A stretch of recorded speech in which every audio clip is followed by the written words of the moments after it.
Hey mushroom friends, it's Anna McHugh. I'm out looking at some October mushrooms and I want to share some of them with you. So first of all, I want to show you how to identify this mushroom. It's kind of an iconic fall mushroom known as the Jackolantern. So the scientific name is Omphalotus illudens. I would consider this to be a common mushroom that you'll find growing on wood, also at the base of trees very routinely. So this is a toxic mushroom. It wouldn't kill you, but it would make you feel really sick until you expelled the entirety of it. And purportedly, it's a very bad experience. So, to be avoided, at least in terms of taking it into the kitchen. I love finding it because it's just so, dramatic. You see with Omphalotus illudens, they grow from a conjoined base, but they're really big, chunky mushrooms. Like this is a nice, hefty few pounds that I'm, wielding here. So even though the mushrooms are, again, form these big bouquets, they do, they have their own sort of individual chunkiness in and of themselves. So the things you want to know about Omphalotus illudens from an identification perspective, again, that clustering behavior is like really important. This very sort of pumpkiny orange color is also the predominant thing that you will see. These mushrooms, we've had kind of dry conditions, so over time they start to discolor, so you get both bleaching and cracking where you have dry spots, but also it takes on browner tones. So like when these are fresh, they are really, really orange. And so I'm going to show you, this is what the gills look like. So, when they're fresh, the mushrooms all over can be this bright, bright orange color. So your gills are sort of tightly packed. They can be quite pretty, and they are decurrent, meaning that they run down the stem. And so, you have, again, very tightly packed sort of blade-like gills here. And oftentimes you get a bit of a vase-like appearance. If you look at individual mushrooms themselves, you have a stalk that oftentimes is a little bit off-colored, like a little bit more brownish or gray. It's not slimy or sticky. It's almost, well, it's not hairy, but it definitely has almost a felty feel to it a little bit. As you open up the mushroom, you can see it's really fibrous on the inside, a sort of whitish color, but again, it's really, really fibrous. And I say that because I'm going to compare this to what is considered a lookalike, one of probably the last Chanterelle mushrooms I will find this year. So, a lot of times when people consume this mushroom on accident, it's because they have mistaken it for a Chanterelle mushroom. And it is a really avoidable mistake, and hopefully by the end of this video, you will feel confident in that. The first and most important thing, like colors and gills and all that stuff aside, Chanterelles don't really grow in these big clusters like this. So you can have individuals that, will conjoin at the base, and you sometimes have 3 or 4 Chanterelle mushrooms together, but that's not super common. Usually you have a Chanterelle mushroom and it's growing by itself, or maybe it's growing with a twin from the ground. Whereas with Omphalotus illudens, you have this giant flush of mushrooms that are conjoined at the base and are, at the base of trees or growing from wood. Additionally, what you have as far as these gills, and the thing that makes people really excited about Omphalotus illudens, is that some of them are bioluminescent and glow in the dark. And so what you can do if you are patient and lucky when you collect some Omphalotus mushrooms of your own, you can take them into a dark room and spend a few minutes with them, hum them a lullaby, play a podcast for them, whatever you like. And over a period of time, your eyes will adjust and you can see sort of a faint glowing green color that evidently emits from the gills. And I say evidently because I personally have not observed this phenomenon. I have collected Omphalotus illudens many times, but I am simply either too impatient, or more likely the ones that I collected just were not of, they didn't glow. I don't know a lot about the chemistry or the reasons behind that, so suffice it to say, one of the big reasons people call it the Jackolantern mushroom is, first, it is that color, so it's very, seasonally appropriate for, people who celebrate Halloween. and it has that glowing effect under some circumstances. But back to comparing them with chanterelle mushrooms. So again, you have these big clusters, but you do have mushrooms that in some respects do look similar. So first of all, you can notice a big size differential here between my chanterelle and my Omphalotus jack-o'-lantern mushroom. And that's quite typical, although often chanterelles will get a lot bigger, so that's not really the main thing you want to look at. You do have kind of distinctive coloration, however. So this is a chanterelle that is very late season, and you know, it's kind of an orangey color, whereas Omphalotus is really, really orange. So, you know, chanterelles I oftentimes describe as more being a yellowy orange, and in this case, especially with these false gills, it's, you know, much, much paler than you would see on the real gills and deep blade-like gills of a jack-o'-lantern mushroom. And when I say false gills, what I mean is these are gills-like structures that run down the stem, but they're not, you know, deep. They're not sort of a distinct, you know, separate piece that you can slough off like you could with these jack-o'-lanterns. Instead, they're forked and they're kind of wrinkly. So, you know, that is a really distinctive feature for a chanterelle. Also, when you open it up, I showed you just a second ago how those Omphalotus mushrooms were kind of like a little bit stringy and very fibrous. On the other hand, when you open up a chanterelle, you see it's nice. I mean, you know, you can split it vertically, but it is nice and you know, thick and consistent. So as you start to break apart any old jack-o'-lantern mushroom, almost immediately you're going to start to see, oh, I've got this carroty color, I've got a little bit of sort of like, you know, foaminess almost, and you know, they're very, very fibrous. And once you get the hang of like handling them both, the chanterelles is sort of like string cheese. Now this one is a little bit on the dried outside, but that is a really good indicator as well. But you know, more importantly than anything else, it's this color, it's the fact you have real gills instead of blade-like gills, a massive thing growing from the base of or on wood. So that is Omphalotus illudens, a great mushroom. Definitely don't eat it, but do observe it, do spend time in the dark with it if you're so inclined. I think I'm gonna try again. I do at least once a year, and just to see if I can observe some green glowing bioluminescence off of them. All right. I want to talk about another mushroom that could potentially be mistaken for, or, you know, an edible mushroom that could potentially be, you know, misidentified as Omphalotus illudens or vice versa. So this is Armillaria mellea, known as the honey mushroom. These are not in very good shape, unfortunately, but, you know, the thing that can be, you know, potentially a lookalike is that they grow in big clusters from conjoined bases at the base of trees or on wood. And so, you know, they're, and also they have, you know, sort of a yellowy color. So sometimes if you're not really paying a great deal of attention, they could look similar. But once you turn over a honey mushroom, what you're going to see, first of all, is a really prominent partial veil or ring on the stem. This is called an annulus. So basically, you know, honey mushrooms, or the vast majority of them, the Armillaria genus, have these really, really big, you know, rings on their stems. You have nice, tightly packed, sort of creamy colored gills as well. And then if you flip it over, you know, most honey mushrooms have this really attractive sort of, you know, yellow-brown honey appearance, sometimes with little fibers, like little brownish fibers. You can get a really good sense of, you know, sort of, they have almost like a patina to them. They almost look like, you know, beaten copper or something like that. So they have a really nice sort of texture on the cap. On the stem itself, what you've got is sort of a, you know, similar to your jack-o'-lantern, sort of a fibrous and pretty tough, you know, set of stems at the base. I got really sucked into the maggot damage in the base of this. Anyway, so, you know, you have sort of a fibrous stem, and it tends to be darkened toward the bottom. So you can see it's got a little bit of this yellowiness, but not nearly as much. It's kind of like a, you know, pale, dingy color, but toward the base, you start to see a little more darkening. And again, you know, often you'll find honey mushrooms in really, really large colonies.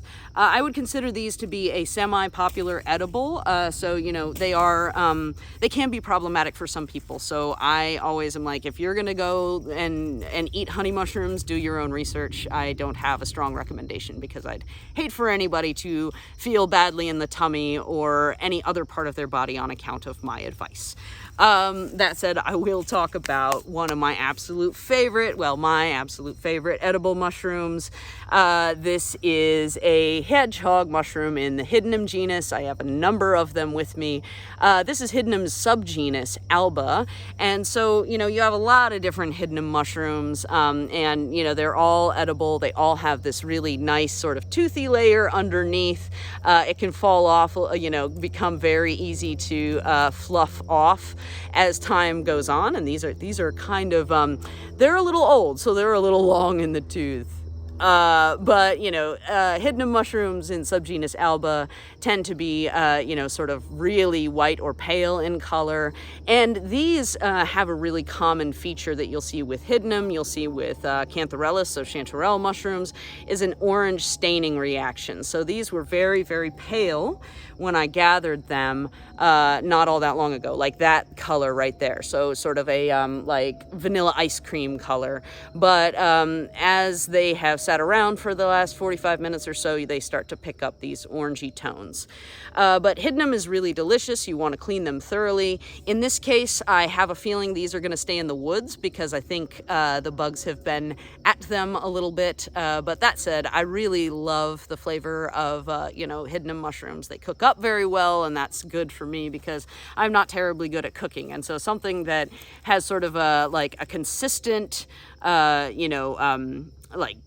consistent experience. So, you're cooking one of these mushrooms and there's not a lot of you don't have a lot of gill and then stem and then cap that are all sort of different consistencies. It's just like one lump. The only thing to deal with that is a little bit different, of course, are these little teeth, which you can always remove if you want. I usually leave them on. But anyway, I now that I'm handling this, is like, oh, this fella is a little squishy. So I'm going to toss them over yonder. All right, so let's talk about a mushroom that could be mistaken for a edible oyster mushroom. Okay, so what we have here is Lentinellus ursinus is what I'm going to call this. Of course, it could be one of the other Lentinellus mushrooms, but I'm pretty confident on that ID there. But, as with all mushroom identifications, like being out in the woods with access to the internet and, my eyeballs is limiting. So I can't give you an identification that's like, I have verified this with, microscopy or DNA. There's a lot of ways to analyze and work up a mushroom. That said, this is Lentinellus ursinus as best as I can tell. And the reason that people sometimes mistake this inedible mushroom for oyster mushrooms or pleurotus mushrooms is that they grow on wood and they have this sort of oyster-like shape. And then when you flip them over, they have sort of a pale, gill surface underneath. And so sometimes, you'll see this growing on the side of a log or whatever, and it's like, oh, cool, it's an edible pleurotus mushroom. I'm going to take it home and be one of the many people who enjoy oyster mushrooms from the wild. But, Lentinellus mushrooms are a little bit different, and I can explain why. So first of all, they do grow in shelves off of wood and are sort of this, scalloped shape, but that's really where the similarity ends once you start to get a little closer to the critter. First, the fruiting body itself is a little bit tougher and a little more resilient and almost leathery than a oyster mushroom would be. So you really can't pull it apart as easily. Additionally, the fruiting body itself is a lot thinner and it's more gill than flesh. And then that flesh itself, in addition to being kind of elasticy almost, it is almost faintly furry on the top. And so when you find, oyster mushrooms, they're going to be nice and smooth on the top. They'll have, ideally, a lot of nice thick cap flesh, and then gills that run down a stem or down a rudimentary stem. When you flip over a Lentinellus Lentinellus mushroom, you're going to see that it doesn't really have much of a stem or really anything at all. And so Lentinellus ursinus is described as having no stem at all, and I'm going to call that no stem. So it's just basically all these gills radiate out from a central point. If this were an oyster mushroom, you might only have like a little stumpy, bit of flesh that would be the stem. And oftentimes it would be like off center a little bit. And so, if you're looking at a Lentinellus mushroom, you're typically not going to see much of a stem at all. And oftentimes you have this central location from whence all your gills come. But when you look even closer, so we got some pretty good distinctions here. But once you look even closer at Lentinellus mushroom, you'll see what is described as gills that are saw-toothed. And so, they're really pretty tightly packed in this case, but you can see that they have this sort of like uneven surface. So it looks very, again, sawtoothed is the way that it's described. And they're really quite deep and are basically like the entirety of the cap itself is in fact these gills. And so, in the case of a nice, oyster mushroom, you have some flesh that goes between the gills and the cap. So that is a Lentinellus mushroom. I don't think I think they're probably harmless, but they're not fit to be eaten. And so I'm going to leave it at that. So that's how you recognize Lentinellus mushrooms. I think this one can be called the bear Lentinellus. That's what Lentinellus ursinus means. But in general, I don't think they're like good common names for that one. All right, next, let us talk about Cortinarius Viola. So this is a really, really beautiful mushroom in the Cortinarius genus.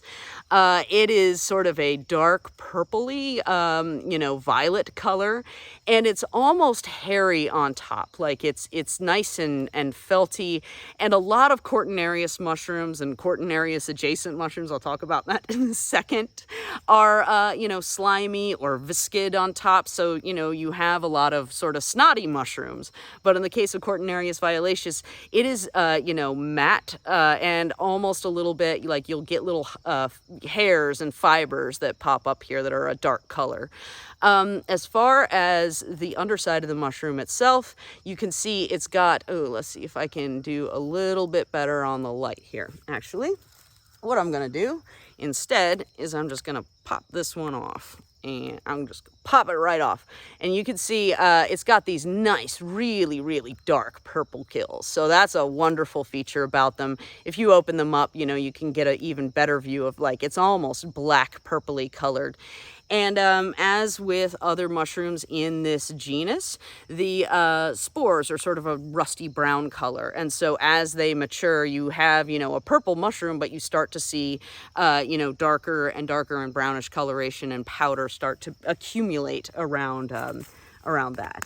So, other features about this mushroom that are really lovely. Cortinarius is a genus that has mushrooms. Actually, I've got one that may be an even better example. Okay.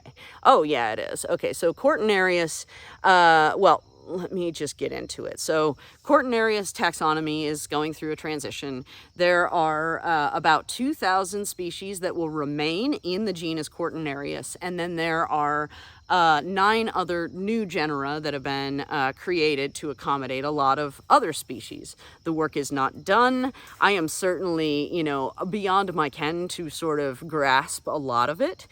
So for the time being, I'm going to continue calling web caps Cortinarius mushrooms more or less.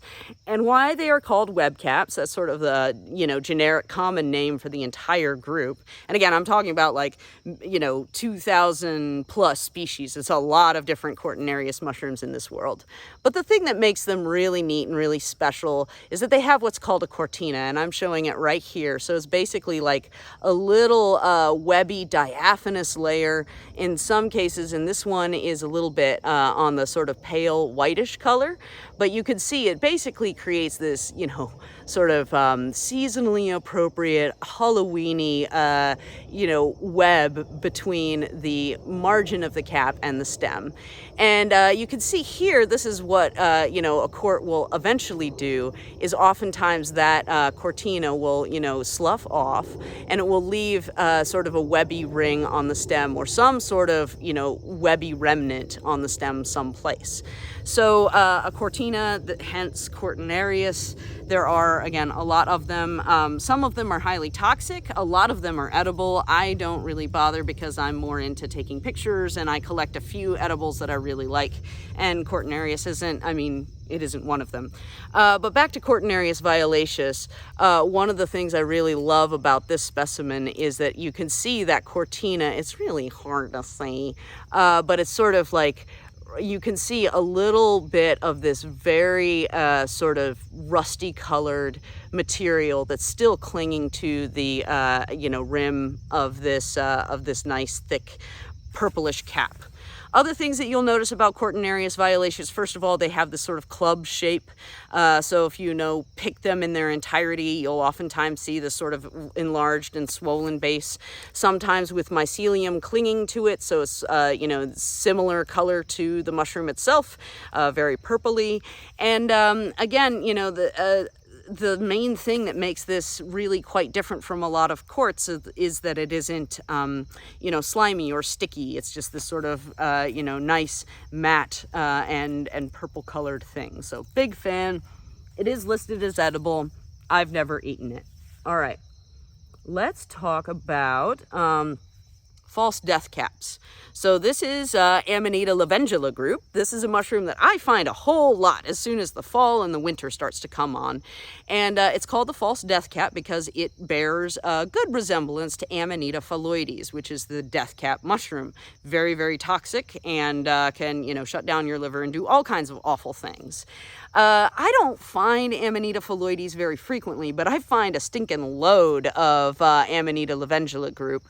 And, this is a mushroom that is considered edible. It used to be called Amanita citrina. Amanita citrina is still a species, but it is a European species, not a North American species. So Amanita lavengela group is sort of a, an umbrella that covers a number of different species that look a good bit like Amanita phalloides, but are not. Okay, so what are we looking at here? We have a cap and stem mushroom. The Amanita genus has all kinds of different species in it, but cap and stem, they are all. You have also a pretty, really beautiful, in my opinion, ring on the stem that's sort of this light, yellowy pale color. It's very, sort of floofy and diaphanous almost, but it does have some substance. So like a lot of Amanitas, they have rings on the stem, but they will fall apart very easily. Amanita lavengela group, it is nice and, consistently doesn't get destroyed very rapidly. The mushroom itself is kind of this pale yellowish color. It's not like super distinctive or in your face like yellow mushrooms can be. It's more it is buff colored mushroom with a little bit of a yellowish tinge to it. As the weather turns, I oftentimes find, let me see if this one, oh yeah, actually this one has this feature. So a lot of times you'll see Amanita lavengela start to develop these little lavender spots almost. And again, in the same way that this is yellow, the lavender is really muted, and it's almost sort of like, in this case, it looks more brown than anything. I tend to see a lot more of that activity happening as the weather cools. I don't know if that's at all related. That's just my own observations and experience with them. But the thing that really can, give you confidence that what you have is not a death cap, not Amanita phalloides, is the base of the stem. So identifying Amanitas is almost always it doesn't always come down to what's at the base of the stem, but that's very, very important information. So in the case of Amanita lavengela group, it is like a big bulbous, sort of base, but it is completely attached to the mushroom. And, you sometimes, this one has a pretty good example of it. It's like a little, rim between the stem and then this sort of swollen base, but it's a rim. It's definitely the same material throughout. So excuse me, if I open it up, you can see that this is actually like this whole, you know, swollen base is fully attached to the base of the mushroom stem. The comparison here, and unfortunately my specimen is a little damaged, this is an example of Amanita bisporigera. So this is not the death cat, but rather the destroying angel. So same genus, same section of the genus, very, very toxic. And instead of having this sort of, you know, swollen base that is, you know, in fact, fully attached to the mushroom. Oh no, it's starting to fall off. What you have in the case of Amanita phalloides and Amanita bisporigera is a cup of tissue that is, you know, basically at the base of the mushroom stem. And so it's completely separate. Like, unfortunately, in this case, it was so separate that as I started to try to collect the mushroom, I basically lost the cup. And so I have little bits and pieces of it here. Let me see, I lost another, oh yeah, here's another section of it that I was able to retrieve. So when I collected it, it was like this, and it's definitely like a distinct cup of tissue at the base. And so that's really, you know, how you can fundamentally tell the difference between Amanita lavengela group and phalloides. But, you know, overall, if you become familiar with them, this sort of yellowish color becomes rather noticeable and distinct, as well as this really, you know, beautiful ring on the stem. Some people describe these as smelling like taters, but I don't get it off of these. And again, we're talking about a species group, so maybe other amanitas in the lavengula group smell like potatoes, but not the ones that I have today. All right, so I have gone on at great length, but I am going to finish with some mushrooms in the Hygrocybe genus. So these are called waxy caps, and I just love to find waxy caps. They're these adorable, dainty little mushrooms. There are a lot of different, you know, species of them, and so they can range from, you know, this sort of bright lemony yellow. You have a lot of them that are a little bit orange, and many that are really bright red and vermilion, and you have some waxy caps that stain black. They're very, very dramatic and fun little mushrooms. But, you know, these, I don't know exactly which species they are, but they're just darling. So what you have is a little cap and stem mushroom. They grow on the ground, and oftentimes with pine. And they're called waxy caps because they're very, very sort of waxy and soft on the top. Also, if you flip them over and look at their gills, in this case, they're really, you know, pale or white colored gills, but they could be other colors as well with other waxy cap species. But they're all sort of greasy and waxy to the touch. And they also have these very delicate stems. Oftentimes, like if you open here, I'm going to open one up. They're usually hollow on the inside or have just a little bit of material on the inside. So you have a really, you know, delicate little mushroom overall. But I, again, love to find them because their gills are just so cute. And so, you know, they're very nice and tightly packed, but also this really pleasing sort of smoothness and waxiness to them. All right, well, I have talked your ear off and then some, but I hope you're doing great. It's been a really dry and kind of weird mushroom season. I'm going to go and try to find some hen of the woods mushrooms, Grifola frondosa, but at first I got up this morning and I'm like, I have to go see my pine woods. I have to see if my Jackolanterns are fruiting. So I'm glad that I did that. Now I can go and see whether or not there are any dried out delicious hens of the woods for me to eat later today.